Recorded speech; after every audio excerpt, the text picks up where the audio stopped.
Salut à tous et à toutes, j'espère que vous allez bien. Aujourd'hui, on se retrouve pour parler du chapitre 1407 de Hajime no Ippo. Et clairement, il y a des choses à dire. Mais avant de commencer, merci à ceux qui like et s'abonnent, ça fait grave plaisir. Allez, on attaque la review. Donc, le chapitre commence sur les pensées de Wally, qui se remémore ce que son coach et Hippo ont fait de lui, ont fait pour lui. C'est pour les remercier qu'il est encore debout, prêt à en découdre avec le meilleur boxeur du monde, qui est Ricardo évidemment. Il veut être vu, il veut leur montrer son travail. Et de manière générale, ce chapitre fait écho à Hippo et surtout à son dernier match, on y reviendra. Le challenger est déterminé et de son côté, Ricardo nous fait une petite rétrospective rapide de ses matchs, qui souvent sont trop calmes, puisque ses adversaires ne sont pas à la hauteur, et surtout ne peuvent pas répondre aux attentes de Ricardo Martinez, le boxeur le plus puissant du monde. Cependant, ce match est différent. Le public est en feu et les combattants bouillonnent eux aussi. Le champion veut connaître son niveau, il veut un adversaire capable de lui montrer son niveau, et Wally est le premier à pouvoir lui tenir tête. Il est l'ultime challenger. Et c'est parti, le combat recommence. Ou plutôt, il commence enfin. Un échange de coups rapides au centre du ring. Les gauches volent de toutes parts, chacun des combattants prenant et rendant les coups sans s'arrêter. Le coach de Ricardo est inquiet de voir cela, puisque Ricardo n'est pas du genre à se battre ainsi. Mais c'est en réalité son véritable style lorsqu'il veut en découdre sérieusement, comme vu lors de son combat contre Data-Eiji, bien que c'était à une moindre mesure. Wally se prend une gauche puissante et recule légèrement sous l'impact, mais celui-ci revient directement sur le regard effaré de Sendo et Hippo observant avec admiration et crainte. Une légère avance de Ricardo se fait sentir, son coach estimant qu'il n'y avait finalement rien à craindre. Après tout, c'est l'invincible Ricardo Martinez qui se bat. Wally allait se prendre à nouveau une gauche, mais sans qu'on s'y attende, c'est un coup croisé qui frappe de plein fouet les deux combattants. Le champion n'a pas été épargné, la droite de Wally a bien touché dans ce coup simultané, la spécialité d'Hippo. Encore une fois, on fait écho à lui. Sendo et le public n'en reviennent pas, c'est du jamais vu. Jamais personne n'avait réussi à se battre d'égal à égal avec le champion légendaire.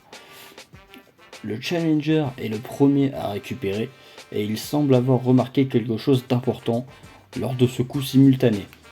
Est-ce le fait d'avoir appris à tourner la tête lors d'un impact pour réduire les dégâts? C'est possible, mais je pense qu'il y a autre chose. À voir quoi plus tard.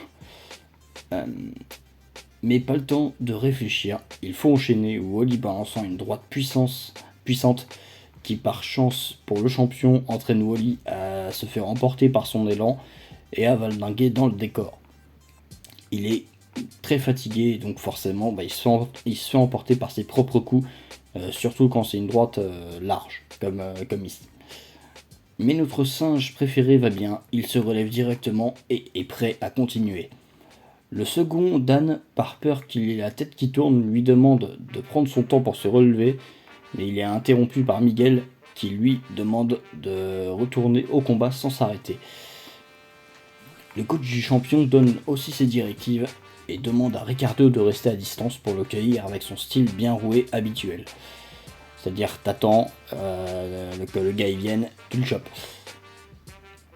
On voit bien que aller au corps à corps contre Wally, même s'il est épuisé, est dangereux. Cela montre à quel point le singe est fort.